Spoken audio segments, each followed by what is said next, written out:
Maestro Sir Anton, guro't vlogger na Pilipino, tagahatid ng balita sa bayan ay totoo.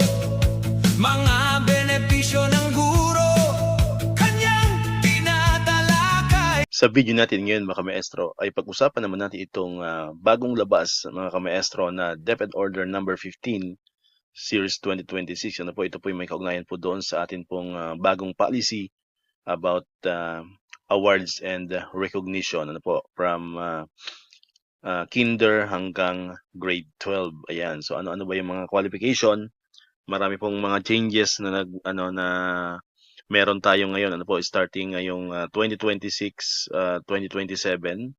Ayan, so marami pong pagbabago. Ano po, kung isa-isahin po natin, kung hihimay-himayin po natin yung bagong labas po na DepEd Order number 15. Ayan. Pero ang focus po natin sa video na ito ay doon lamang po sa qualification, ano po, para makatanggap ng awards, ano po, yung atin pong mga estudyante. Ayan. So syempre, itong video na ito ay pwede nyo ring i-share sa mga parents ninyo kasi syempre mas maganda, alam din nila, ano po, alam din nila yung bagong pulisiya, ano po, patungkol nga dito sa pagbibigay po ng mga awards sa atin po mga estudyante. Ayan. So maganda aware din yung mga parents. And syempre yung mga estudyante kailangan aware din sila, no? Especially for Key S2 hanggang Key S3, ano po, kasi yun, may mga isip na yan sila, alam na nila yan. So maganda ay alam din nila, ano po, yung mga changes po simula po ngayong pasukan. Ayan. So actually nilabas tong DepEd Order na ito noong isang araw yata, no? So hindi lang natin siya nagawa ng video agad-agad kasi na-busy tayo sa brigada. Alam mo naman yung brigada, marami tayong stakeholder, no? Me, myself, and I. Ayan, so solo follow tayo sa ating brigada eskwela, kaya wala tayong masyadong time gumawa ng video, ano po, itong mga nakaraang araw. Ayan, kaya hindi ko siya nagawa ng reaction video, ano po, itong about sa bagong polisiya about Academic Excellence Awards. Ayan. So, ngayon pong araw ay Saturday. Ayan, habang ginagawa natin tong video. So, June 6, 2026. Ayan, so almost isang araw na lang, ano po, ay pasukan na. Ayan, so malapit na tayong magsimula sa panibagong taong panuruan. And I hope na lahat po tayo ay okay. Ayan, dapat ay nagre-relax na tayo, pero ay yung iba napapansin ko hanggang ngayon ay may mga nagbibrigada pa rin, ano po, mga kamaestro. So marami pa rin mga napunta sa school, nag-extend ng time pag weekend para lang matapos talaga yung mga classrooms nila. Ayan. Pero syempre, don't forget na mag-rest din naman tayo, ano, before sasabak sa Lunes. Ano po, especially yung mga class advisors, ano po, kasi class advisors talagang kahit tayo nasa opening block pa lang ay talagang imimit na natin yung mga bata, ano po, para sa iba't ibang mga activities, orientation, mga PhilErie, at kung ano-ano pang mga assessment na gagawin. So kailangan na kailangan po yung energy nyo pagdating ng Monday ay talagang 100%, ano po, mga kamaestro. Ayan. So balikan natin tong topic natin ngayong araw. So yun nga, nagbaba nga ng DepEd Order. Actually 5 to, no? 5 DepEd Order to. So mahirap basahin yan sabay-sabay, ano po, yung 5. DepEd Order number 13 hanggang 17, ano, kung hindi tayo nagkakamali. So DepEd Order number 13 hanggang 17 po yan. Although hindi naman lahat doon ay concern tayo, ano po. So specifically itong DepEd Order number 15 talaga concern lahat ng teachers. Yung isa, yung 13 yata yun, about naman sa feeding yun, no? School-based feeding program. Then yung isa naman sa strengthened senior high school curriculum, ano, yung DepEd Order number 17, ano, kung hindi tayo nagkakamali. So, hindi naman no need naman nabasahin lahat yon, especially kung hindi naman tayo concerned, ano po, doon sa DepEd Order na yon, ano. Pero itong DepEd Order number 15, sabi ko nga kanina, ito po ay para sa lahat ng teachers.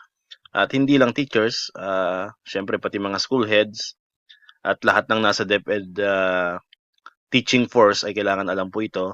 And of course, para pati mga parents, nabanggit ko na kanina, and mga estudyante na mismo. Ayan. So ito po yan, ano, yung DepEd Order number 15. Ayan, binaba nga siya noong June 4, 2026, noong Huwebes. Parang gabi na nga yata ito binaba, no? Parang gabi na yata siya nag-appear doon sa website ng DepEd. Actually, nakita ko na rin siya at may marami na rin mga naggawa ng video about dito noong araw na yon. Yun nga lang talaga ay pagod tayo sa brigada at wala tayo sa mood magawa ng video at kaya hindi natin siya nagawan agad. Ayan, so ito po yung DepEd Order number 15 series 2026. Yan po yung title niya, no? Revised Guidelines on Classroom Assessment, Grading System, and Awards and Recognition for K-12 Basic Education Program. So actually, hindi lang ito about awards and recognition. Kasama rin dito yung assessment.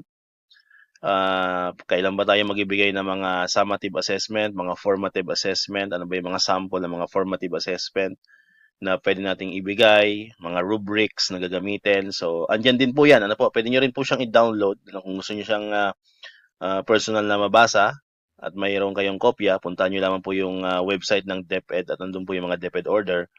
Ayan, download nyo lamang po yung DepEd Order number 15 Series 2026. At kasama rin dyan, syempre, of course, itong grading system na soon ay gagawan din natin yan ng separate video, ano po, yung about sa grading system. Kasi marami rin mga changes dyan, ano po, mga kamestro. So, dito tayo ngayon, ano, yung awards and recognition. Ayan.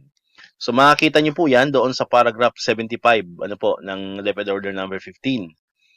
So, nakalagay po dyan, ayan, learners in KS2 to KS4 who obtain a general average of 90 or higher with no final grade below 80 in any learning area shall receive the Academic Excellence Award. Awardees shall be listed alphabetically to promote fairness and minimize competition and must have no derogatory records or disciplinary cases within the school year. This recognition affirms consistent performance, responsibility, and balance achievement. And makikita nyo rin po yan doon sa Annex H. Yan po yan. Ito po ay sa paragraph 75. Ito naman po ay nasa Annex H. Ano po, para may reference kayo. So, nakalagay po dyan sa Annex H, paragraph 4 naman. Ayan, Academic Excellence Award shall be granted to learners in grade 4 to 12 who attain a general average of at least 90 with no final grade lower than 80 in any learning area. Awardees shall be listed alphabetically to promote fairness and minimize undue competition. Eligible learners must have no derogatory records or recorded disciplinary cases within the school year. This award recognizes consistent academic performance, responsibility, and well-balanced achievement. Ayan. So kung mapapansin niyo po dito mga kamaestro, ano, grade 4 to 12 lamang, ano po, yung may Academic Excellence Award. Same din dito sa paragraph 75. Malinaw din po naka-state dyan, ano po, na ito po ay for KS2 hanggang KS4 lamang, ano po. So, ibig sabihin, yung kinder grade 1, 2, and 3, sad to say, ay wala po kayong Academic Excellence Award, ano po. So, hindi po kayo kasama rito. Ayan, so for KS2 to KS4, malinaw naman po nakalagay, general average of 90 or higher. So, wala na po ngayon yung previous, sabihin natin previous kasi mag-take effect na ito, no? Yung previous na awards po natin, yung with honors, ano po, na 90 hanggang 94, then yung with high honors naman na 95 hanggang 97 yata yon, then yung with highest honors naman na 98 to 100 ay wala na po yon. So dapat po ay maipaliwanag din po natin yan, ano po, sa atin po mga parents during our orientation, ano, kasi baka magtaka sila, bakit wala nang honor, bakit hindi na with honor yung tawag, bakit hindi na, lalo na yung mga with high honor, no, with high saka yung mga with highest, di ba? So baka magtaka yan sila, bakit kasi doon mare-recognize sila, no? Dito kasi pantay-pantay na yan, ang tawag sa kanila is Academic Excellence Award. So hindi na po diyan magkakaroon ng weight yung final grade mo, kahit ang final grade mo ay 99 or 98, tapos yung final grade ng classmate niya ay 90, so pareho lang sila. Academic Excellence Award ang tawag, ano po. So walang with high, walang with highest. So yan po yung una po nating ipapaintindi sa ating mga parents po ngayon. And kapag nagbigay ng awards, pag tinawag sila sa stage, yun po ay listed alphabetically. Ayan, may mga nababasa ako sa mga comments, no? What if daw yung apelyido niya ay letter Z, pero siya ay nakakuha ng 98 na general average? So wala po tayong magagawa. Nasa dulo pa rin siya kasi letter Z ang kanyang apelyido, ano po. So ganun, no? Alphabetically ang pagtawag, ano po, during the yung pagbigay po ng mga awards. Especially nangyayari naman yan pagka closing program or recognition day, mga ganon. And of course sa grade 6 naman during graduation day, moving up. Ayan. Okay po. So yun, malinaw po diyan, And no final grade below 80 in any learning area. Ibig sabihin, kailangan sa pinaka-final grade mo, ano po, sa tatlong terms, di ba? Mayroon tayong tatlong terms. So, first term, second term, and then third term. So, kailangan po yung final grade po doon ay 80 above. So, for example, naka-79 siya noong first term, ano po, then bumawi naman siya noong second term. Kunyari, nagkakuha na siya ng 94, pero parang imposible naman, ano po, mga kamaestro, no? Parang imposible naman na bibiglang tataas yung bata, no? So, ayun, basta, ang pinaka-final grade niya, no? After ma-compute yung first, second, and third term ay umabot ng 80, ay ano pa rin siya, ano po, qualified pa rin bilang academic excellence awardee, ano po, mga kamaestro. Ayan. So, yun po, no? Yun po yung isa sa pagbabago, ano po. Kasi dati, alam ko, kahit may line of 7 noon, ay, correct me if I'm wrong, ano po, mga kamaestro, no? Qualified pa rin siya na mapasama sa listahan ng mga honor students. Ayan. And ito pa, no, isa pa ito, yung naka-highlight dyan, must have no derogatory records or disciplinary cases within the school year. So dito po medyo magkakaroon ng ano yan, ano, magkakaroon ng konting let's say kalituhan or ano po or problem balang araw ano po, especially pagdating na po ng deliberation of honors, di ba? Kasi baka yung isa magreklamo, yung isang parent, oy bakit yan parati siyang nadadala sa guidance ano. So tandaan din po natin mga kamestro, hindi naman lahat ng napupunta sa guidance office ay may kaso ng disciplinary cases ano po. So yung iba naman ay may problema sa pagpasok sa klase, 'di ba? Mga ganong cases, 'di ba? Yung iba naman yung mga nahihirapan magbasa, yan, absenteeism. So hindi naman lahat ano po, hindi naman lahat ng may record sa guidance kasi baka matakot kayo sa word na derogatory records. Ayan, ay disqualified na. Ano po? Hindi naman automatic na dinala sa guidance. Ito po yung pagkaintindi ko pero let's wait and see ano baka ang DepEd ay magkaroon ng hiwalay na pulisiya patungkol dito. Mas maganda magbigay sila ano po para uniform tayo buong Pilipinas. Alam naman natin sa DepEd. Minsan kanya-kanya tayo ng interpretation, di ba? So mas maganda siguro po ang DepEd ay magbigay ng separate na pulisiya or policy na naka-focus lang po dito sa derogatory records na ito. Ano? Unang-una, sa pagkakalam ko po ay hindi naman talaga guidance teacher or guidance counselor naghahato ang may final ano diyan, may final judgment ano po. So depende na rin ang kung school niyo ay mayroong prefect of discipline, tingin ko siya po yung may authority ano na maghatol sa mga ganitong cases. So yan, dapat po ma-specify yan. And syempre for us teachers, abay wag naman tayo basta-basta magdadala sa guidance ng konting kalabitan lang binitbit na natin sa guidance ano po. So kailangan may weight din po ano yung pagbibitbit natin or pagdadala natin ng bata sa guidance. Ano po, hindi naman yung porket nag-irapan, nagkasagutan yung dalawang estudyante ay dadalhin natin sa guidance ano po. So kailangan tayo rin sa loob ng classroom ay marunong po tayong magbigay ng ano diyan ng proper guidance ano po sa mga estudyante. Hindi naman lahat ay dadalhin natin sa guidance office.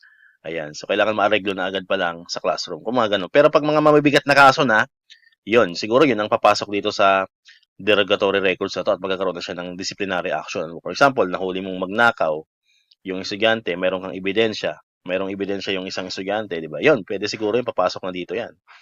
Sa mga high school naman, yung mga harassment, sexual harassment, di ba? Mga verbal, mga bullying, ano po, mabigat na bullying. So, pwede sigurong pumasok yan dito.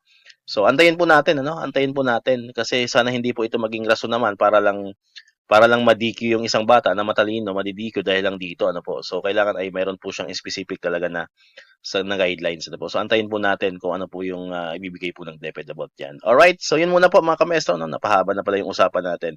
So, sana po ay nalinawan kayo ano dito sa atin pong bagong guidelines sa ating po pagbibigay ng awards and recognition. Ayan. So, dito ko natatapusin yung ating video ngayon, mga kamestro. Kung di ka pa nakakapag-subscribe, click mo lang ang subscribe button dyan para ikaw yung unang nakapanood ng mga videos na ina-upload natin.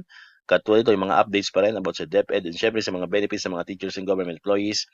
And syempre, click mo na rin ang notification bell button para ma-notify ka, always updated ka pag may mga bago tayong uploaded na videos. So muli, maraming salamat sa inyong panonood at pakikinig. Once again, El Maestro, see you on my next vlog. Bye-bye!